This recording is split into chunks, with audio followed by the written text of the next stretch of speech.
Rouge. J'ai lu un article dans le Montreal Gazette de samedi où la communauté chinoise de Montréal ou d'origine chinoise est vraiment inquiète et demande à l'administration Plante d'intervenir, entre autres dans le Chinatown. Avec nous, le conseiller de ville du district Saint-Jacques, qui est membre du comité exécutif et responsable de l'urbanisme à la participation citoyenne et démocratie, Robert Baudry. Monsieur Baudry, bonjour. Bonjour, M. Dutrisac. Merci d'être avec nous. Vous avez lu l'article, j'imagine, dans la Gazette. Oui, D'abord, qu'est-ce que vous entendez de la part des citoyens à propos de Chinatown?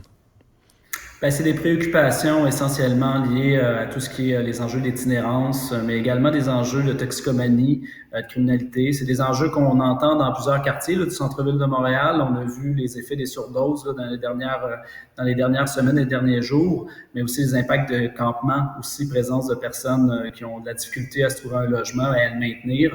Donc, c'est ces préoccupations-là qu'on entend et qu'on partage aussi par rapport à la population du quartier chinois. On est en contact avec les représentants de la population du quartier chinois. On a une table de concertation qu'on a mis en place.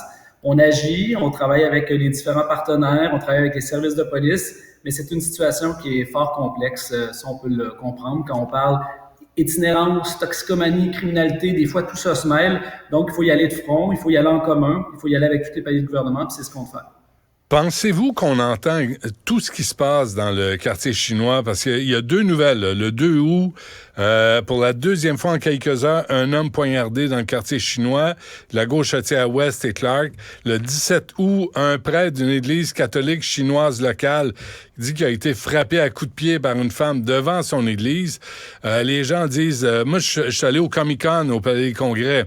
Tu sors de là, devant Guy Favreau, il y a des itinérants, il y a presque des campements. Les habitants du complexe Guy Favreau ont peur. C'est quoi votre plan de match, là? Concrètement, votre plan de match, c'est quoi? Concrètement, il est à plusieurs niveaux. Dans un premier temps, au niveau des services à la population itinérante. Parce que là, on le voit, les services à Guy Favreau, ça a été mis en urgence, une 60aine de places.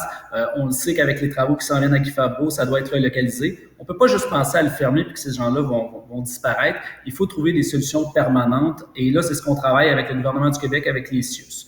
Rajouter des effectifs d'intervention sociale dans la rue, on l'a déjà fait. Mais ça fait pas grand-chose sur la criminalité et c'est là que le travail avec le service de police devient important. J'ai fait une tournée avec le chef de police du 21 pour regarder justement quels sont les endroits et les enjeux qui sont les plus insécurisants. L'axe Clark en fait partie, bien évidemment, les petites ruelles dans ce secteur-là. Donc, il va y avoir une présence plus soutenue, mais on va voir aussi, est-ce qu'on est capable de mettre des éléments de surveillance, de l'éclairage, caméra, pour vraiment s'assurer de monitorer les événements puis qu'on puisse aussi intervenir beaucoup plus rapidement. Après, il y a le bâtiment. Puis ça, c'est là que la ville peut avoir une différence. Parce que la rue Clark, il y a beaucoup de bâtiments vacants. On arrive en novembre avec une nouvelle réglementation. On va obliger les gens à investir dans leurs bâtiments pour justement les forcer à éventuellement les louer. Parce que le fait que ces bâtiments-là sont vacants crée de l'insécurité, crée peu d'achalandage. Donc, on veut le travailler. Mais ça, ces solutions-là, on va pas les travailler tout seul dans notre coin. On va les travailler dans le cadre du plan d'action qu'on a mis en place il y a déjà 2 ans avec la table de concertation du quartier chinois. On a investi à peu près 1,5 million. On va continuer à investir des sommes pour de l'animation aussi. Il faut créer de l'achalandage. Il faut encourager aussi nos commerçants dans le secteur du quartier chinois. Oui, mais les commerçants, M. Baudry, disent on vit du vandalisme. Il y a des... Moi, cet été, par hasard, je suis allé à l'échange sur le plateau Mont-Royal avec mes 2 plus jeunes et il y a 2 personnes qui m'ont parlé à quel point la vie avait changé dans le coin du quartier chinois. Des gens qui habitaient là depuis des décennies. Et là, on parle de passe de drogue, de criminalité, de prostitution. Puis en passant, là, les caca, là, je sais pas si Mme Plante le sait, je sais pas si vous le savez, mais les itinérants ont besoin de faire pipi et caca. Et il n'y a pas de toilettes publiques. Je ne sais pas ce que vous attendez pour décider d'en mettre partout, ici aussi, là, l'arrondissement de la mairesse Plante. Je ne sais pas ce que vous comprenez pas là-dedans, M. Baudry, mais il me semble que c'est urgent. Moi, devant le stationnement, il y en avait un. La semaine passée, ce matin, j'arrive, il y en a un autre. Fait qu'à un moment donné, les itinérants n'ont pas d'endroit pour aller faire leurs besoins. Il me semble que c'est fondamental. Non, c'est une question de dignité humaine, puis on en a installé, là, vous l'avez vu, à Place des Festivals, il y en a une, toilette auto-nettoyante, on en a installé d'autres. Elle marche pas, M. Baudry.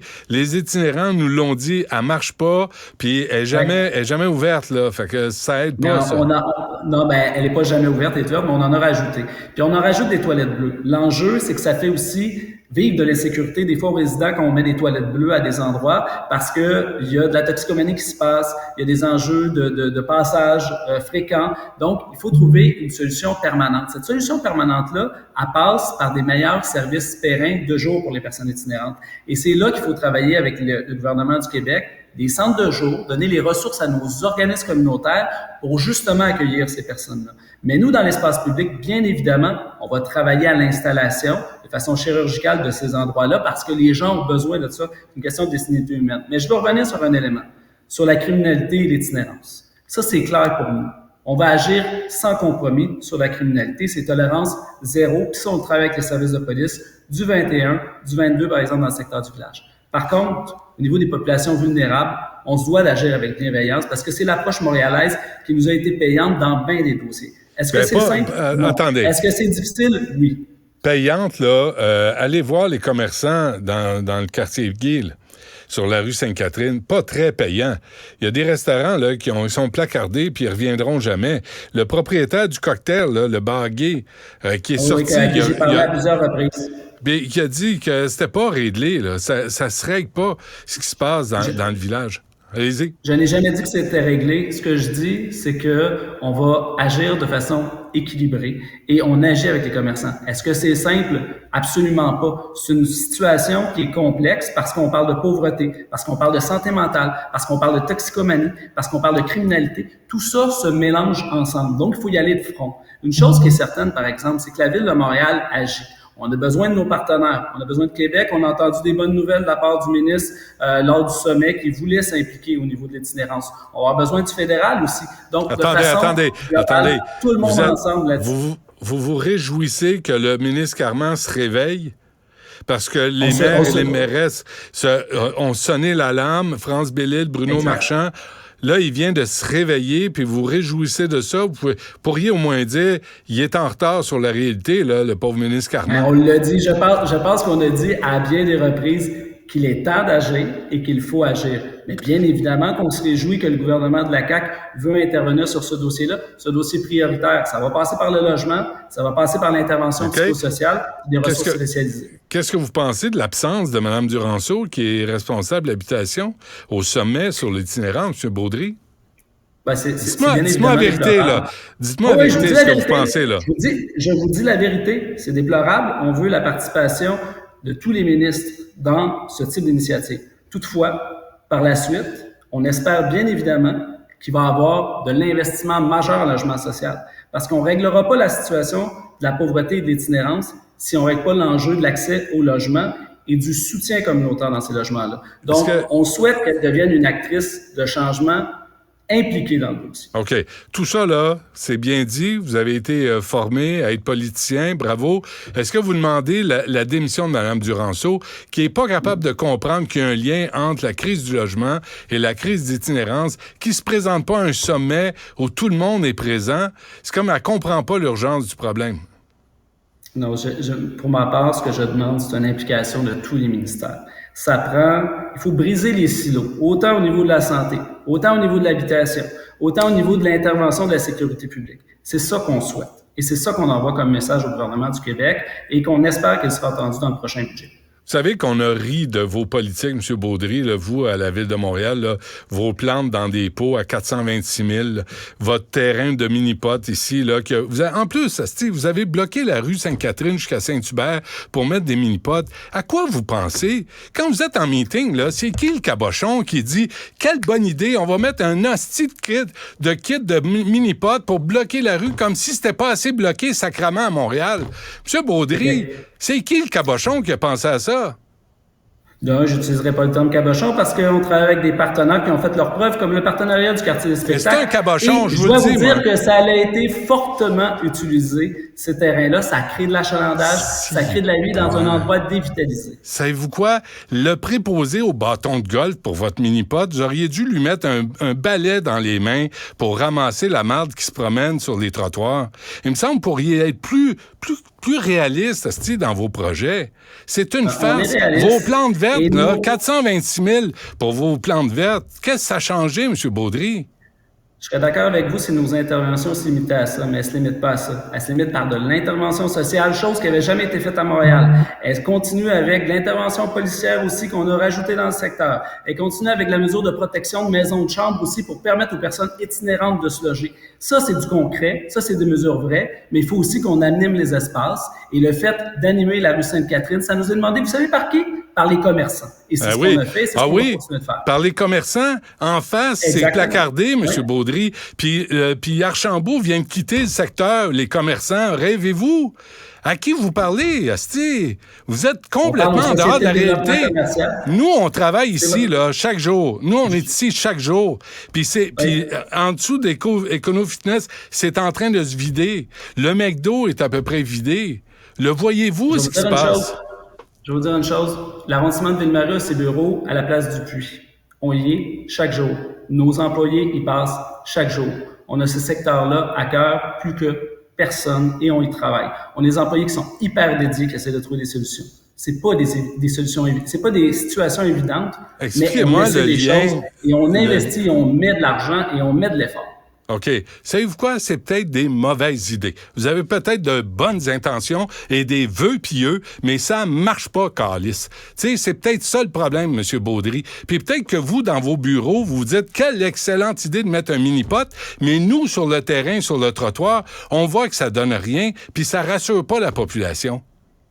Ben, on travaille pas tout seul, M. Dutrisac. On travaille avec nos partenaires, puis on les pense ensemble, ces solutions-là. Et elles ne se limitent pas. Mais vous êtes pas inquiet? Vous êtes pas inquiet de voir Archambault qui a quitté le secteur? Vous êtes pas inquiet de voir les commerces placardés? Écoutez, comme Montréalais, là, c'est clair. C'est clair que c'est des éléments qui nous inquiètent, puis c'est pour ça qu'on agit. Mais il y a une multitude de facteurs pourquoi le commerce de détail a de la difficulté. Et il faut y aller de front. Oui, ça les gens. On est réaliste, on y pense, on agit. On a besoin de la part de tout le monde. Et c'est ce qu'on a fait. Dans le cadre du quartier latin, on a mobilisé tous les partenaires. Vous répondez quoi aux commerçants sur la rue Sainte-Catherine qui doit nettoyer la piste et la marde avant de commencer sa journée?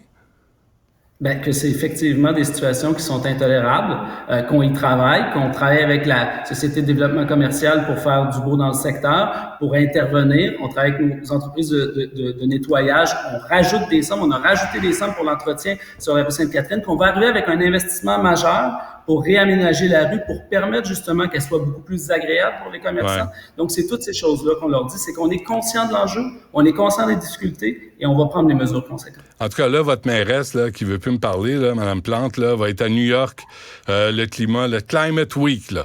Là, tu sais, elle peut-tu arrêter de vouloir sauver le monde, puis sauver d'abord son arrondissement, puis être un peu plus cohérente dans ses actions et agir de façon concrète? On agit de façon concrète, M. Dutrisac, et sauver le monde, comme vous dites. Les changements climatiques, les résidents de nos arrondissements et de l'arrondissement de Ville-Marie en sont également victimes quand on voit les enjeux d'inondation qu'on a. Donc, travailler sur des enjeux globaux permet d'avoir des actions locales très fortes et très concrète sur notre population. Moi, j'ai hâte qu'on ait une conversation, vous et moi, qui sera agréable. J'ai vraiment hâte que ça se... Mais je pense que je vais prendre ma retraite avant. Dernier mot sur ce qui se passe dans le quartier chinois, là. Le dernier mot, là, parce que les communautés disent, on a appelé Mme Plante, elle se présente pas, ça l'intéresse pas. Qu'est-ce que vous leur dites, là, aujourd'hui? Ben, qu'on a toujours été présent. Moi, dans juste les 2 dernières semaines, j'ai été 3 fois. J'ai fait la tournée de toutes les associations familiales. J'ai rencontré les organismes communautaires. J'ai été avec le service de police sur place. Donc, on est présent. On est aussi préoccupé qu'eux et on agit en conséquence.